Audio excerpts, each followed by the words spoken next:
राम राम बहनों। आज मैं आपको अहोई अष्टमी का व्रत कैसे किया जाता है, इसकी पूजन विधि क्या है और ये कब मनाया जाता है, कैसे मनाया जाता है और इसकी कथा मैं आपको सुनाऊंगी। आप बड़े ध्यान से सुनना। इसकी पूजन विधि कैसे है।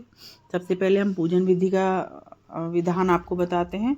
इस व्रत को कार्तिक मास की अष्टमी को किया जाता है। जिस वार की दिवाली होती है उसी वार की अष्टमी भी होती है। तो इस व्रत को वे स्त्रियां करती हैं जिनकी संतान होती है। बच्चों की मां दिन भर व्रत रखती हैं। सायंकाल अष्टकोष्ठक की अहोई की पुतली बनाती हैं और उसमें रंग भरती हैं। उसी पुतली के पास सेई और सेई के बच्चों की चित्र भी बनाती हैं। अगर आप इस तरह का ना अपने आप से ना बना पाए, नहीं बनाना आता हो, तो आजकल बाजार में बनी हुई तस्वीर भी मिलती है, आप वो भी लगा सकती हैं। उनको भी अपने पूजन विधि में रख सकती हैं। जैसे कि आप देख रहे हैं कि मैंने जो चित्र लगा रखा है उसमें मैंने पूजन विधि के लिए मैंने एक तस्वीर बाजार से मंगवा रखी है, तो आप वो भी मंगा सकती हैं। तो उसके लिए सूर्यास्त के समय तारे जब निकल जाएं तो अहोई माता की पूजा करने के लिए पहले पृथ्वी को पवित्र करके उसमें चौक पूर के एक लोटे में जल भर के उसको रख लें और उसके बाद उसकी कहानी सुनें। पूजा के लिए जो माताएं पूजा के लिए बैठेंगी वो अपने गले में एक चांदी की अहोई बनवाकर उसे पहन सकती हैं। उसको साऊ कहते हैं। साऊ के चांदी के जो दाने होते हैं वो 2 दाने अपने गले में माला की तरह डलवा लें। वो एक बड़ा सा हार पेंडल में लगा होता है, इस तरह की भी बनी होती हैं। तो वो जैसा भी आपके यहाँ पर रिवाज हो इस तरह का आप बनवा कर पहन सकती हैं। फिर अहोई की रोली चावल, दूध और भात से पूजा करके भरे हुए लोटे को सतिया बना लें। एक कटोरी में हलवा तथा रुपए का बायना निकाल कर रख लें। 7 दाने गेहूं के लेकर कहानी सुने। कहानी सुनने के समय अहोई स्याऊ माता के गले में पहन ले। जो बायना निकाल कर रखा है उसे सासू जी कार्तिक वदी अष्टमी को जो आती है उसको दे दें। व्रत रखवाना। इस व्रत के प्रभाव से अहोई नाम की देवी प्रसन्न होती हैं और उनके पास आती हैं। तुम उनसे अपने अपने पुत्रों की दीर्घायु मांगना। व्रत के दिन तुम उनसे अपने अपने पुत्रों की दीर्घायु मांगना। व्रत के दिन तुम कुंड राधा में स्नान करना। इस तरह का विधि विधान हमारे शास्त्रों में बताया गया है। तो बहनों, ये तो हो गई पूजा की विधि। अब मैं आपको कहानी सुनाती हूँ। कहानी इस प्रकार है कि एक घर में 7 बहुएं थी, बेटे और बहुएं थी, और उनकी एक ननद थी जो कि बहुत ही लाडली थी। तो वो अपनी ननद को लेकर अहोई अष्टमी वाले दिन मिट्टी लेने के लिए बाहर की तरफ गए। तो बाहर जिस तरह से मिट्टी खोदने लगे तो उनकी जो भाभी हैं वो बोली कि दीदी आप, ननद को बोली कि दीदी आप ये मिट्टी खोद लो, हम तब तक दूसरा काम करके आते हैं। तो जैसे ही वो वहाँ पर जाती हैं तो उनकी जो ननद है मिट्टी खोदने लगती है। मिट्टी खोदते समय साऊ माता के बच्चे आते हैं, उनको वो काट काट के फेंकती जाती हैं। तो उसकी भाभी आती है, सबकी परात भर गई मिट्टी से। उसकी भाभी आती है तो उनकी भाभी जो है उन्होंने देखा कि सबकी मिट्टी भर गई है, तो उन्होंने सबकी परात मिट्टी वाली उठा ली। तो जब ननद की मिट्टी की परात उठाने की बारी आई तो उन्होंने उस परात को, इतना वजन हो गया कि वो उठा ही नहीं पा रहे थे। उसमें से बोला दीदी आपने ना मिट्टी ज़्यादा भर ली है, तो उसको हम कम कर लेते हैं। उसने मिट्टी कम कर ली लेकिन परात फिर भी नहीं उठी। थोड़ी देर उसमें और मिट्टी कम कर ली, फिर भी परात नहीं उठी। और मिट्टी कम करते करते इतनी मिट्टी कम कर ली कि उसमें सिर्फ एक मुट्ठी मिट्टी रह गई, लेकिन वो परात फिर भी नहीं उठी। तो इसी तरह देखने में भाई ये क्या कहानी हुई, ये क्या दिक्कत आई है कि ये परात उठ क्यों नहीं रही है। इतनी देर में साऊ माता आई और उन्होंने शोर मचाना शुरू किया कि इसने मेरे बच्चों को मारा है, इसने मेरे बच्चों को मारा है, अब मैं तो इसकी कोख लूँगी। अब सारी भाभियां जो थीं वो डर गईं कि अगर हम ननद की कोख दे देंगे तो हमारी सासू माँ हमसे नाराज़ होंगी और लड़ेंगी। तो बड़ी वाली जो भाभी थी उन्होंने कहा कि हे साऊ माता, आप इनकी कोख मत लो, मेरी कोख ले लो। तो साऊ माता जो थी वो उस समय बहुत गुस्से में थी, तो उन्होंने बोला कि ठीक है, मुझे तो कोख से मतलब है, तुम दो या ये दे, मुझे कोख चाहिए। तो बड़ी भाभी जो हैं वो अपनी कोख देकर और वो परात लेकर आ गई। तो जैसे ही वहाँ से वो आई, आकर वो घर में आकर ना उदास रहने लगी बड़ी भाभी जो है। तो चलता रहा इसी तरह, बच्चे उनके हुए, एक दो बच्चे हुए, उनको साऊ माता आई और ले जाती। और लियो बड़ी परेशान हुई कि भाई ऐसे कैसे काम चलेगा। तो वो और कमज़ोर सी हो गई और बीमार सी रहने लगी और परेशान रहने लगी। तो उसकी सासू माँ ने पूछा कि भाई क्या बात है, तुम इतनी परेशान रहती हो, उदास रहती हो, कमज़ोर हो रही हो, घर में किसी तरह की कोई कमी नहीं है लेकिन फिर भी तुम कमज़ोर हो रही हो, तुम उदास रहती हो, क्या बात है। तो पहले तो वो मना करती रही, लेकिन फिर उसने क्या किया कि अपने सासू माँ को सारी कहानी बता दी कि इस तरह से साहू माता के बच्चे जो थे वो दीदी ने विनाश दिए थे, और फिर उन्होंने साहू माता गुस्सा होती आई और उन्होंने कोख मांगी, तो मैं दीदी की जगह अपनी कोख दे आई। तो सासू माँ थी, उनको तो बड़ा दुख हुआ कि भाई इस तरह से परेशान हुई। अब उन्होंने किसी से पूछा कि भाई हमारे तो ऐसे ऐसे हो गया, किसी ने कुछ बताया, किसी ने कुछ बताया। तो एक जो बहुत सी बुजुर्ग सी महिला थी, उन्होंने कहा कि साऊ माता की गौ माता बहन है, आप उनके पास जाओ, वो ज़रूर कुछ ना कुछ उपाय बताएंगी। तो जैसे ही वो साऊ माता की बात सुनकर गौ माता के पास जाने का सोचा, तो बोले कैसे जाएं, किस तरह से जाएं, गौ माता के पास अपनी बात को कैसे रखें। तो जो बहू थी उसने क्या किया, जब वो गौ माता के पास गई तो देखा वहाँ बहुत गंद था।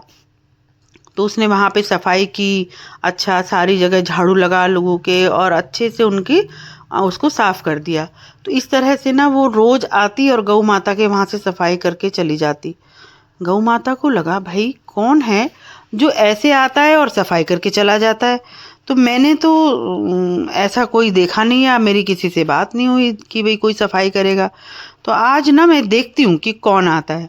तो बड़ी बहू आई और उसने सफाई करनी शुरू की, सफाई की सारा कुछ सेट करके, और अपना वो वहाँ से जैसे ही जाने लगी तो गौ माता उसके सामने आ गई। बोली क्या बात है। तो बहू बोली नहीं ऐसा तो कुछ नहीं है। बोले नहीं कुछ तो बात है। बोले नहीं मैं घर में खाली रहती हूँ इसलिए सोचा कि आपकी सेवा कर जाऊँ। बोले नहीं नहीं ऐसी तो कोई बात नहीं है, ज़रूर कोई बात है, तू छिपा रही है। बोली नहीं ऐसा कुछ नहीं है जी, बाल बच्चे भी नहीं है, घर में कोई है नहीं, तो मैं सोचे कि कुछ काम नहीं है तो आपकी सेवा कर लेती हूँ।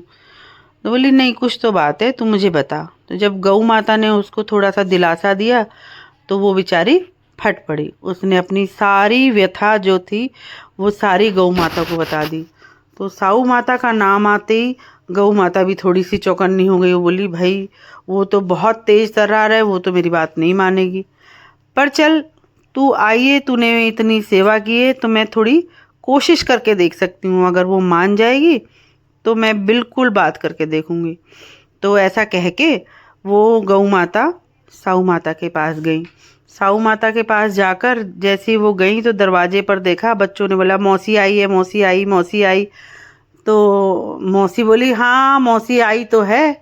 गौ माता ने कहा कि मौसी आई तो है, तेरी माँ मौसी के आने की सी रखेगी। तो साऊ माता बोली अरे बहन ऐसा क्यों कहती है, क्यों ना कहूँ, क्यों ना रखूँगी मैं, आ बैठ, पानी पी, खाना खा। तो बोली चल वो तो ठीक है। थोड़ी देर बातें करती रही, बातें करते करते साऊ माता बोली बता तू किस काम आई थी। बोली चल रहने दे, तू करेगी तो है नहीं, अरे बता तो सही। तो जैसे ही उसने ऐसे कहा तो गौ माता ने कहा कि तुमने किसी की कोख ले रखी है। इतना सुनते ही साऊ माता भड़क गई, बोली उसकी बात मत करना तुम, उसने मेरे सारे बच्चे मार दिए। तो गौ माता ना थोड़ी सी शांत होकर बोली कि तुमने भी तो उसके कुछ बच्चे ले लिए, तो हिसाब बराबर हो गया। बोले नहीं मैं उसका एक भी बच्चा नहीं छोड़ूंगी।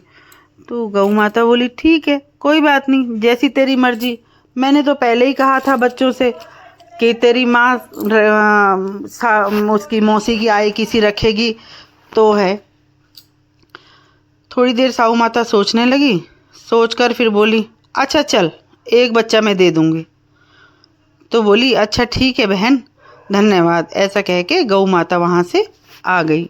अगले दिन जब वो बहू सेवा करने आई गौ माता की, तो गौ माता ने कहा कि देख, मैं उसके पास गई थी, उसने मुझे कुछ नहीं बोला ज़्यादा, उसने सिर्फ मुझे ये बोला कि मैं एक बच्चा दे दूँगी।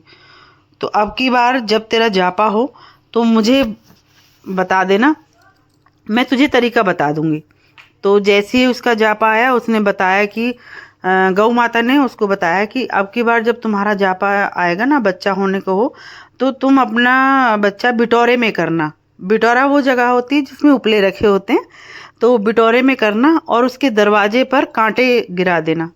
तो जब कांटा गिरे होंगे और साहू माता जब आएंगी बच्चा लेने के लिए, तो उनके पैर में कांटा चुभेगा, तो वो कांटा जो है वो तुम अपने मुंह से निकालना। और जब वो मुंह से निकालोगी तुम अपने, तो वो तुम्हें आशीर्वाद देंगी, बूढ़ सुहागन सिर सपूती। तो जब वो ऐसा कहें तब तुम कहना कि मेरे बच्चे तो तुम ले जाती हो, मैं सिर सपूती कैसे हूँ। तो इस तरह की विधि गौ माता ने उनको बताई। और एक विधि और बताई कि एक छोटी बच्ची रख लेना अपने पास जो बोलना ना जानती हो, और उसको चूंटी भरती रहना और अपनी बात कहती रहना। तो उसने गौ माता को धन्यवाद किया और जैसे ही जा पाया, उसने बिटोरे में जाकर अपने बैठ गई और दरवाजे पर उसने कांटे बिछा दिए। जैसे ही साहू माता को पता चला कि बच्चा हुआ है, वो दौड़ी हुई आई और आते ही उसके पैर में कांटा चुभ गया। तो कांटा चुभते ही साहू माता बोली जोर से, आह! तो उसने बहू ने आवाज़ लगाई, जी क्या हुआ? आई और भागकर आई, देखा उनके पैर में कांटा चुभा है, तो अपने मुंह से उन्होंने कांटा उसके निकाल दिया। तो जैसे ही उसने कांटा निकाला तो साहू माता बोली, बूढ़ सुहागन सिर सपूती। तो बहू बोली, जी सिर सपूती कहाँ से हों वो तो तुम ले जाती हो। तो साहू माता बोली, अच्छा चल, मैं ये नहीं ले जाऊंगी। तो उसने बोला कि ठीक है माँ, आओ बैठो तो सही, पानी पियो। तो जैसे ही उसने माता को वहाँ पे बिठाया और उस छोटी बच्ची को वो पास में ले गई, जैसा कि गौ माता ने उनको बताया था। और गौ माता ने बताया तो उसको बच्ची को बिठाकर पास में उसको चूंटी भर दी, वो रोने लगी। तो बोली, क्यों रो रही है ये बच्ची? साहू माता बोली, वो बहू बोली कि जी कह रही है अम्मा आइए, भैया ले जाएगी। तो साहू माता बोली, कह तो दिया नहीं लेके जाऊंगी। थोड़ी देर बाद उसने फिर चूंटी भर दी, वो फिर रोने लगी कि बोली, अब क्यों रो रही है? बोली, जी ये कह रही है सबके तो 2 भाई हैं और मेरा एक ही भाई है। तो साहू माता बोली, ठीक है, दूसरा भी नहीं ले जाऊंगी। ऐसा कहते कहते उसने इतनी चूंटियां भर के उसको लड़की को रुलाया और कहते कहते उसने अपने सारे बच्चों को मांग लिया। अंत में साहू माता बोली, ठीक है, अब मैं तेरा कोई बच्चा नहीं ले जाऊंगी और तुम खूब अपने बच्चों के साथ खुशी रहना। तो गौ माता ने जो उसको जैसा बताया उसने वैसा ही किया। तो जैसा पहले हुआ ऐसा किसी के साथ मत करना, जैसा बाद में हुआ ऐसा सबके साथ करना। बोलो अहोई मैया की जय। ये कहानी हमारी अहोई माता की पूरी हुई। जब हम किसी भी इस तरह की कहानी को कहते हैं, कहानी के बाद हमें गणेश जी की कहानी ज़रूर कहनी चाहिए। अगर वो गणेश जी की कहानी हम नहीं कहते हैं तो हमारी सभी कहानियाँ अधूरी मानी जाती हैं, अर्थात हमें किसी कहानी का पुण्य नहीं मिलता है। तो गणेश जी की जो कहानी है वो इस प्रकार है कि एक बार एक बूढ़े बाबा जो थे वो कुल्हड़ में दूध और पत्तल में चावल लेकर घूम रहे थे और गली में शोर कर मचाते घूम रहे थे, कोई मेरी खीर बना दो, कोई मेरी खीर बना दो।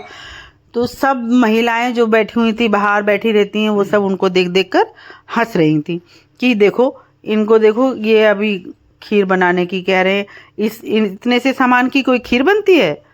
तो एक जो बुजुर्ग महिला सी थी उनको उन पे तरस आ गया, उन्होंने बोला कि आओ बाबा मैं बनाती हूँ खीर। वो उनको ले गई। तो अंदर जाकर बाबा बोले कि माई एक बड़ा सा टोकना लिया, एक बड़ी सी परात ले आ। तो माई बड़ा सा टोकना ले आई, बड़ी सी परात ले आई। कुल्हड़ में से दूध टोकने में डाला तो टोकना भर गया, और पत्ते में से चावल परात में डाले तो पूरी परात भर गई। और माई ने खीर बना दी। खीर बनाने के बाद माई ने बोला कि बाबा खीर बन गई है। तो बाबा ने बोला कि माई जाओ पूरे नगर को बुलावा दे आओ। माई बोली कि ठीक है। माई चली गई बुलावा देने, बाबा चले गए नहाने के लिए।